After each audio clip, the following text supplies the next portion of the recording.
तपाईहरु पनि mask, sanitiser र ह्यान्ड ग्लोभ र सामाजिक दूरी कायम गर्नुहोस्। तातो पानी धेरै मात्रामा खानुहोस् र हामी कोरोनाबाट बच्ने प्रयास गरौँ। भिडभाडमा नजाउँ, मास्क अनिवार्य लगाऊ, साबुन पानीले अनिवार्य रूपमा धेरै मात्रामा हात धुने गरौँ र त हामी कोरोनाबाट बच्ने छौँ। हामी बचे समाज बच्छ, समाज बचे हाम्रो राष्ट्र बच्छ, राष्ट्र बचे हामी सबै नेपाली बच्छौँ। स्कुल कलेज कम्तीमा 3 साता बन्द गर्न सिफारिस दियो यस्तो कडा निर्देशन। कोभिड संकट व्यवस्थापन केन्द्र सीसीएमसीले संक्रमण बढी भएका स्थानहरूमा विद्यालय तथा कलेजहरू कम्तीमा 3 साता बन्द गर्ने प्रस्ताव गरेको छ। उप प्रधानमन्त्री तथा एमसीसी का संयोजक ईश्वर पोखरेलको अध्यक्षतामा सिंहदरबारमा बसेको बैठकले संक्रमण बढी भएका स्थानहरूमा विद्यालय तथा कलेजहरू कम्तीमा 3 साता बन्द गर्ने प्रस्ताव गरेको छ। काठमाडौँ, पोखरा लगायतका ठाउँमा केही विद्यालय तथा कलेज एसजी नेगेटिभ बेलायतको नयाँ भ्यारिएन्टको मात्र बढेको र विद्यालय जाने उमेरका समूहमा पनि संक्रमण बढिरहेकाले यस्ता स्थानमा अनलाइन माध्यमबाट पठन पाठन सञ्चालन गर्न डीसीएमसीले जिल्ला कोभिड नियन्त्रण केन्द्रहरूको व्यवस्थापन गर्ने भएको छ। शपिङ मल, नाचघर, cinema hall, party palace, health club, swimming pool लगायतका क्षेत्र तथा धार्मिक स्थानहरूमा जनस्वास्थ्यका मापदण्डहरू पूर्ण रूपमा पालना गर्न डीसीएमसीले कडाइका साथ अनुगमन गर्ने निर्देशन दिएको छ। रात्रिकालीन व्यवसाय राति 10 बजेपछि बन्द गर्नुपर्ने, संक्रमणको अवस्था हेरी एक स्थानीय तहबाट अर्कोमा नियन्त्रण आगमन गर्ने निर्णय समेत गरेको छ। बैठकमा विज्ञहरूलाई पनि बोलाएर सुझाव लिएको र सबैको सुझावको आधारमा सीसीएमसीले अन्तिम प्रस्ताव तयार पारी मन्त्री परिषदको बैठकमा पेश गरेपछि मात्र निर्णय हुन सक्ने सरकारका प्रवक्ता पार्वत गुरुङले जानकारी दिएका छन्। बैठकले जनस्वास्थ्यका मापदण्ड कडाइका साथ पालना गर्न र नयाँ प्रजातिको कोरोना भाइरसको जोखिमबाट जोगिन सबैमा अपील समेत गर्नु भएको छ। मन्त्री गुरुङले जानकारी दिए अनुसार सुझाव प्रस्तावमाथि छलफल भएको छ। अब एकमुष्ट रूपमा सीसीएमसीले प्रस्ताव तयार गर्छ र मन्त्री परिषदले निर्णय गरेपछि कुन कुन क्षेत्रमा कस्तो मापदण्ड लागू गर्ने भन्ने सार्वजनिक हुनेछ। बैठकमा उपस्थिति कतिपय विज्ञले नाइट क्लब, सिनेमा घर र शैक्षिक संस्था जस्ता भिडभाड हुने क्षेत्र बन्द गर्न सुझाव दिएका छन्। तर सरकारले अहिले नै पूर्ण रूपमा बन्द गर्ने वा नगर्ने निर्णय गरेको छैन। शहरीय क्षेत्रका शैक्षिक संस्था भने कम्तीमा 3 साता बन्द गर्ने प्रस्ताव अघि बढाएको छ। यस्तै जिल्ला स्थित कोभिड-19 संकट व्यवस्थापन केन्द्र थप सक्रिय बनाउने, सीमा नाकामा रहेका स्वास्थ्य डेस्कहरूलाई थप प्रभावकारी बनाउने, एन्टिजेन परीक्षण बढाउने भएको छ। कोरोना लक्षण देखिएका बिरामीलाई अस्पताल भर्ना गर्ने र लक्षण नदेखिएकालाई क्वारेन्टाइनमा राखिनेछ। स्वास्थ्य मापदण्डलाई पूर्ण रूपमा पालना गर्न बैठकले आग्रह गरेको छ। कोरोना बढेपछि 3 साताका लागि शैक्षिक संस्था बन्द, मन्त्री परिषदलाई सिफारिस। लकडाउन पुनः लगाउने विषयमा पनि जारी गर्यो सर्वसाधारणलाई यस्तो सूचना। कोरोनाको दोस्रो लहर फैलिन सक्ने भन्दै आवश्यक सतर्कता अपनाउन कोभिड-19 संकट व्यवस्थापन केन्द्र सीसीएमसीले आग्रह गरेको छ। सीसीएमसीले आजको बैठकले पछिल्लो समय कोभिड-19 संक्रमणको मात्र बढेको र नयाँ स्वरूपको भाइरस देखिन थालेको भन्दै आवश्यक सतर्कता रहन रहेको निष्कर्ष निकालेको छ। प्रधानमन्त्री तथा मन्त्री परिषदका सचिव खगराज बरालका अनुसार बैठकमा पछिल्लो संक्रमणको स्थिति तथा तयारीको विषयमा छलफल गरिएको र आम रूपमा सतर्कता अपनाउन अपील गरिएको छ। यस्तै जिल्ला स्थित कोभिड-19 संकट व्यवस्थापन केन्द्रलाई थप सक्रिय बनाउने, सीमा नाकामा रहेका स्वास्थ्य डेस्कहरूलाई थप प्रभावकारी बनाउने, एन्टिजेन परीक्षण बढाउने भएको छ। कोरोना लक्षण देखिएका बिरामीलाई अस्पताल भर्ना गर्ने र लक्षण नदेखिएकालाई क्वारेन्टाइनमा राख्ने भनिएको छ। स्वास्थ्य मापदण्डलाई पूर्ण रूपमा पालना गर्न बैठकले आग्रह समेत गरेको छ। बैठकले पारित गरेको प्रस्ताव मन्त्री परिषद बैठकबाट अनुमोदन भएपछि नयाँ मापदण्ड लागू हुने बताइएको छ। उप प्रधानमन्त्री तथा एमसीसी का संयोजक ईश्वर पोखरेलको अध्यक्षतामा सिंहदरबारमा बसेको बैठकले संक्रमण बढी भएका स्थानहरूमा विद्यालय कलेजहरू कम्तीमा 3 साता बन्द गर्ने प्रस्ताव गरेको छ। जस्तै काठमाडौँ, पोखरा लगायतका ठाउँमा केही विद्यालय तथा कलेजका एसजी नेगेटिभ बेलायतको नयाँ भ्यारिएन्टको मात्र र विद्यालय जाने उमेर समूहका पनि संक्रमण रहेकाले यस्ता स्थानमा अनलाइन माध्यमबाट पठन पाठन गर्न एमसीसीले निर्देशन दिएको छ।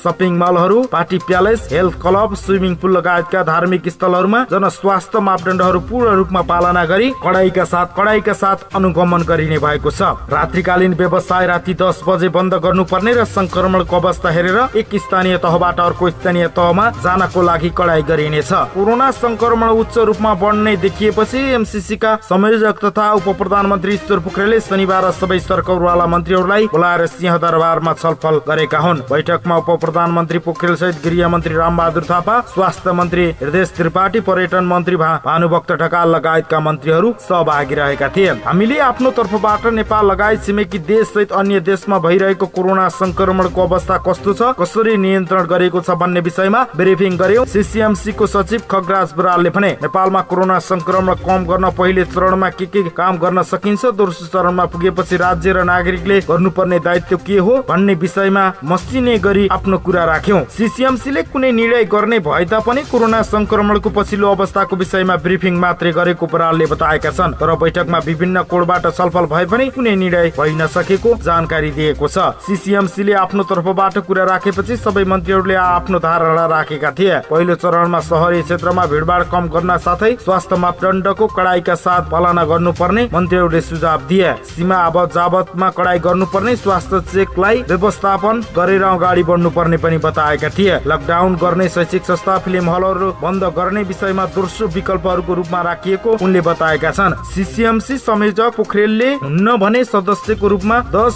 सदस्यीय मन्त्री र सचिव रहेर, जसमा गृह, परराष्ट्र, शिक्षा, कृषि, स्वास्थ्य, पर्यटन र अर्थ सदस्य हुने व्यवस्था, मुख्य सचिव, प्रधानमन्त्री तथा मन्त्री परिषदको कार्यालयका सचिव सदस्य हुने व्यवस्था रहेको छ। यस्ता छन् थप प्रस्तावहरू। सार्वजनिक तथा निजी निकायका प्रमुखले आफ्नो अन्तरङ्ग कार्यालयमा जनस्वास्थ्यको मापदण्डको पूर्ण रूपमा पालना गर्नुपर्ने प्रस्ताव राखिएको छ। विदेशबाट फर्केपछि घरमा क्वारेन्टाइनमा बसेर संक्रमित भएर घरैमा आइसोलेसनमा रहेको सुसम्बन्धित मापदण्डहरू पालना गर्ने, पीडित र आवश्यक निगरानीका लागि सबै पालिकाहरूले स्थानीय तहमा निगरानी वा अनुगमन समिति बनाई नियमित रूपमा अनुगमन निगरानी सुको विषयमा सीसीएमसी मार्फत सीसीएमसीमा पठाउने जानकारी गराएको छ। सार्वजनिक यातायात मात्र गर्दा मास्क प्रयोग अनिवार्य, जनस्वास्थ्य अन्य मापदण्ड समेत पालना गर्ने, सिट संख्याको अनुपातमा मात्रै संख्याको सीमित रहने गरी यात्रुहरूको व्यवस्थापन गर्ने, सो नियममा अनुगमन यातायात व्यवस्था विभाग ट्राफिक प्रहरीबाट गर्न लगाइनेछ। रात्रिकालीन डान्स बार, नाइट क्लब, दोहोरी साँझ जस्ता धेरै भिडभाड हुने क्रियाकलापहरू राति 10 बजेपछि बन्द गर्ने र सुको अनुगमन सीसीएमसीले गर्ने पनि प्रस्ताव राखिएको छ। संक्रमणको अवस्था हेरी महानगरपालिकामा 500, उपमहानगरपालिकामा 300 र नगरपालिकामा 200, पालिकाहरूमा 100 वा सो भन्दा बढी सक्रिय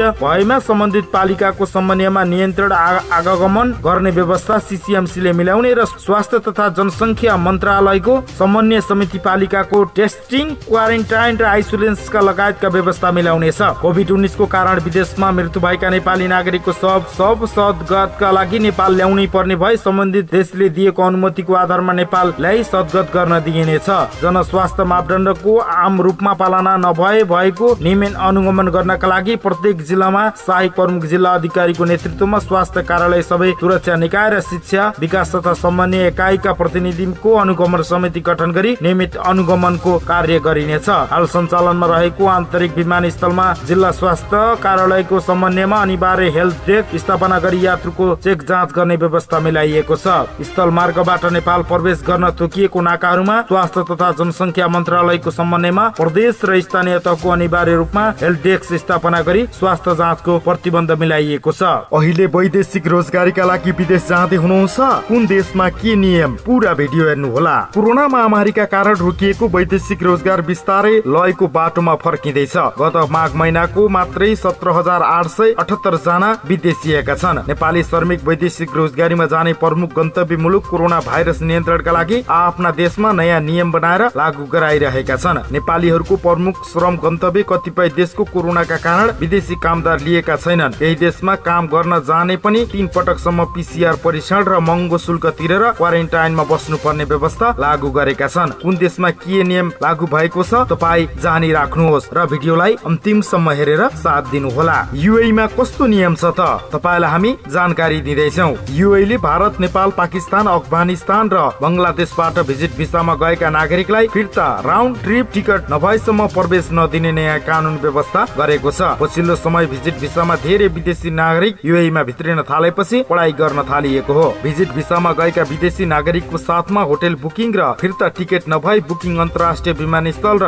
अल मुक्त अन्तर्राष्ट्रिय विमानस्थलबाट फर्काउन थालिएको छ। हाल यूएई ले सरकारी र गैर सरकारी कम्पनीका लागि मात्रै नयाँ विदेशी श्रमिक ल्याउन भिसा दिँदै आएको छ। यूएई ले कम्पनीमा बाहेक निजी क्षेत्रमा कम्पनीमा नयाँ श्रमिक लिएको छैन भने पुनः श्रम स्वीकृति लिएर जान सक्ने व्यवस्था गरेको छ। मलेसियामा कस्तो छ त नियम? मलेसियामा कोरोना भाइरसको महामारी नियन्त्रण गर्न जारी गरेको आगमन नियन्त्रण आदेश एमसीओ को समय मार्चसम्म बढाइएको जनाइएको छ। जनवरी 13 देखि फरवरी 18 सम्मका लागि जारी गरिएको एमसीओ 4 मार्चसम्म पुर्याइएको छ। मलेसियामा नेपालीहरू नयाँ श्रम स्वीकृति लिएर जानको लागि बन्द गरिएको छ। पुनः श्रम स्वीकृति लिएर भने जान सकिनेछ। कोरोना कारण देखाउँदै मलेसियामा सरकारले विदेशी श्रमिक ल्याउन लगाइएको प्रतिबन्ध फुकुवा गरेको छैन। कतारमा कस्तो छ त नियम? कतारले कोरोना भाइरसको महामारीका बीच पनि विदेशी कामदार लिएको छ। कतारले सन् 2022 मा हुने विश्वकपलाई मध्यनजर गर्दै कोरोना महामारी बीच पनि कामदारलाई भित्राइरहेको छ।